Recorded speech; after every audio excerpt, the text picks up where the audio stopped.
and the dark side whispered, "Your election assured. The sun gods absent. Plagueis unsuspecting and asleep." And he moved in a blur. Crackling from his fingertips, a web of blue lightning ground itself on the Mune's breathing device.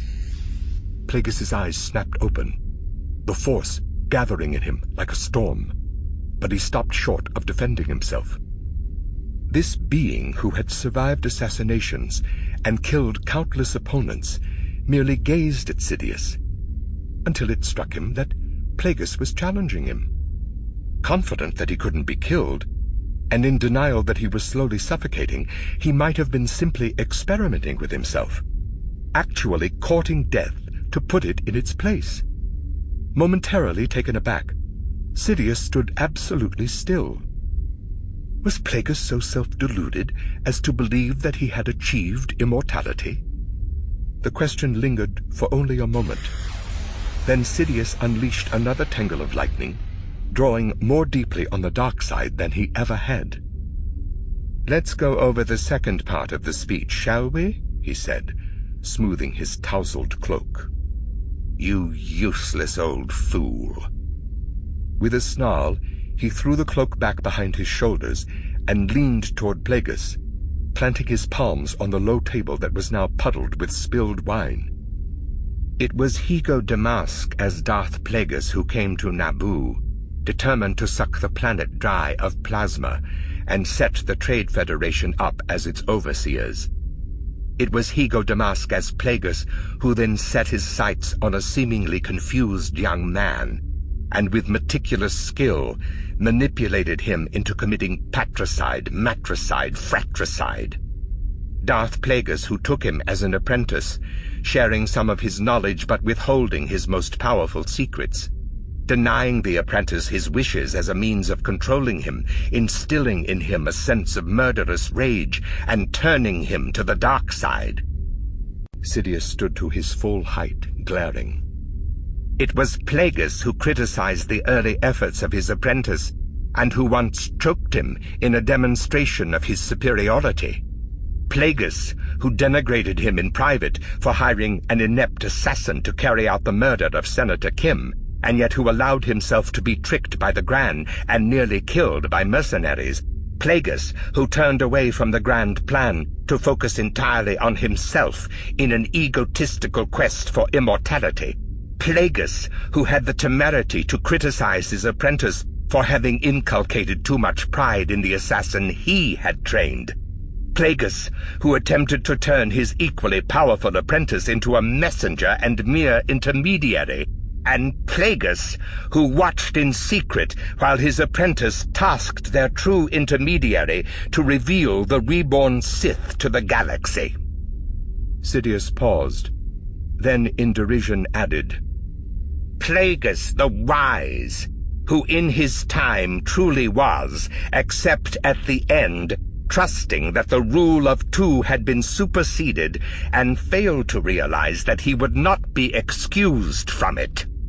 Plagueis the Wise, who forged the most powerful Sith Lord the galaxy has ever known, and yet who forgot to leave a place for himself, whose pride never allowed him to question that he would no longer be needed."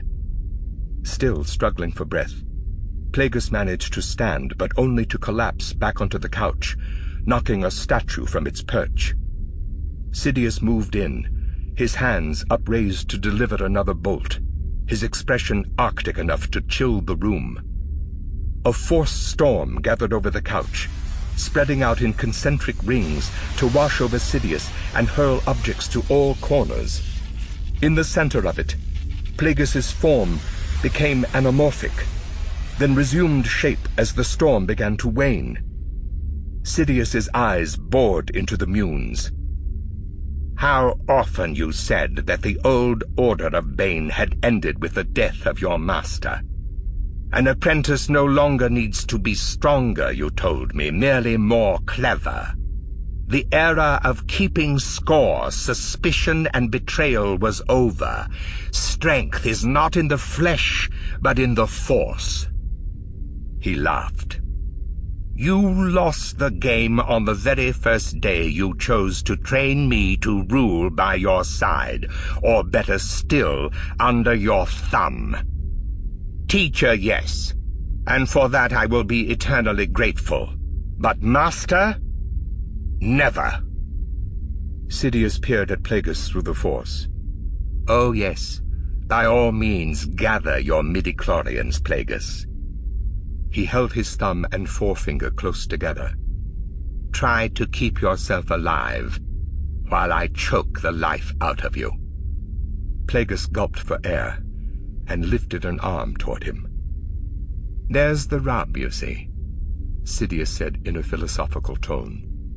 All the ones you experimented on, killed and brought back to life, they were little more than toys. Now, though, you get to experience it from their side, and look what you discover. In a body that is being denied air, in which even the Force is failing, your own midichlorians can't accomplish what you're asking of them. Hatred stained Sidious's eyes. I could save you, of course, return you from the brink as you did Venomous. I could retask your body to repair the damage already done to your lungs, your hearts, your aged brain, but I'll do no such thing. The idea here is not to drag you back at the last moment, but to bring you to death's door and shove you through to the other side. Sidious sighed. A tragedy, really, for one so wise. One who could oversee the lives and deaths of all beings, except himself. The Mune's eyes had begun to bulge, his pale flesh to turn cyanotic. You may be wondering, when did he begin to change? The truth is that I haven't changed. As we have clouded the minds of the Jedi, I clouded yours. Never once did I have any intention of sharing power with you. I needed to learn from you, no more, no less. To learn all of your secrets, which I trusted you would eventually reveal. But what made you think that I would need you after that? Vanity, perhaps? Your sense of self-importance? You've been nothing more than a pawn in a game played by a genuine master. The Sithari. A cruel laugh escaped him. Reflect back on even the past few years, assuming you have the capacity. Yinchor, Dorvala, Eriadu, Maul, the Neimoidians, Naboo, an army of clones, the fallen Jedi, Dooku. You think these were your ideas when in fact they were mine, cleverly suggested to you so that you could feed them back to me. You were far too trusting, Plagueis. No true Sith can ever really care about another. This has always been known. There is no way but my way. Sidious's eyes narrowed. Are you still with me, Plagueis? Yes, I detect that you are, though barely. A few final words, then. I could have let you die in the Fobosi district, but I couldn't allow that to happen when there was still so much I didn't know. So many powers that remained just outside my reach. And as it happened, I acted wisely in rescuing you.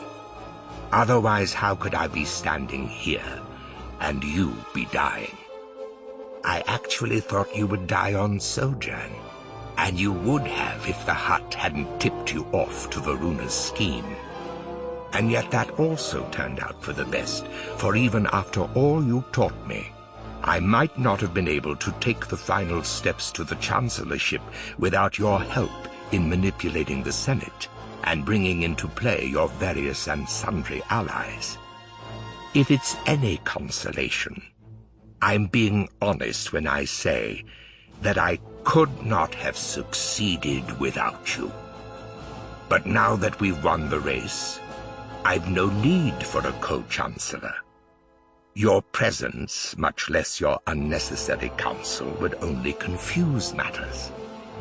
I have Maul to do what the risk of discovery might not allow me to do, while I execute the rest of the grand plan, growing an army, fomenting rebellion, and fabricating intergalactic war, corralling the Jedi and catching them unawares. Rest easy in your grave, Plagueis. In the end, I will be proclaimed Emperor. The Sith will have had their revenge, and I will rule the galaxy. Plagueis slid to the floor and rolled face down. Death rattled his lungs, and he died.